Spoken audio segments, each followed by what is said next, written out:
Good morning. It's Monday, August 3rd. I'm Alex, and this is Main Street Briefing.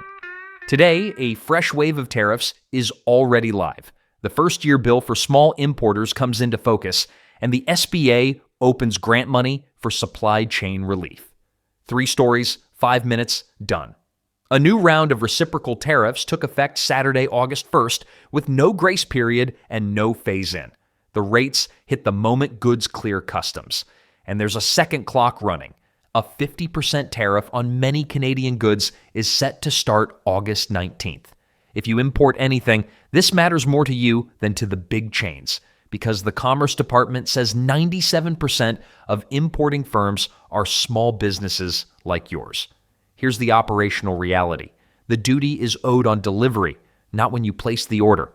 So goods you bought weeks ago at one landed cost can arrive at a higher one. And you find out at the worst possible moment when the invoice lands. The national retailers pre-buy and warehouse months ahead. A 10-person shop can't. That timing gap is where margin quietly disappears. The Canada date gives you a rare piece of leverage. You can see it coming. What to watch? Pull every product you source from Canada and either place your next order before August 19th or get a written quote from a domestic or non-Canadian supplier this week, so a 50% jump doesn't decide your fall pricing for you. Now the size of the bill. A new Center for American Progress analysis put hard numbers on the first year of these tariffs. The average small business importer paid about $306,000 more, roughly $25,000 a month in added tariff costs. And the way owners covered it tells the real story. 85% cut into their profit margins, 83% raised prices, nearly half took on new debt, and 4 in 10 dipped into personal savings, including retirement accounts. That last group is the one to worry about because personal savings is the most expensive money you own, even though it charges no interest. It's the cushion that keeps the business alive when something else goes wrong.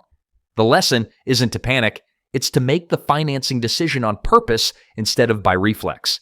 If you know your monthly tariff exposure, you can choose the cheapest way to bridge it before the cash gets tight. What to watch? Add up your added tariff cost for the last 3 months, divide by 3 for a monthly number. And if you're covering it out of pocket, price a working capital line this week so you're not funding tariffs with your own retirement money. There's some good news aimed squarely at the supply chain squeeze. The SBA announced a new program called SCALE, Supply Chain Acceleration and Logistics Enablement, putting $9 million behind 20 grants of up to $500,000 each awarded over 2 years. The money is meant to help small businesses ease supply chain constraints, increase production, and plug into strategically important supply chains, exactly the pressure tariffs are making worse. Now, most of you won't run the program directly. The grants go to organizations that then support small businesses on the ground. But that's the point. It signals where federal support is flowing, and the local partners who win these awards become a free resource for sourcing help, logistics advice, and introductions to domestic suppliers.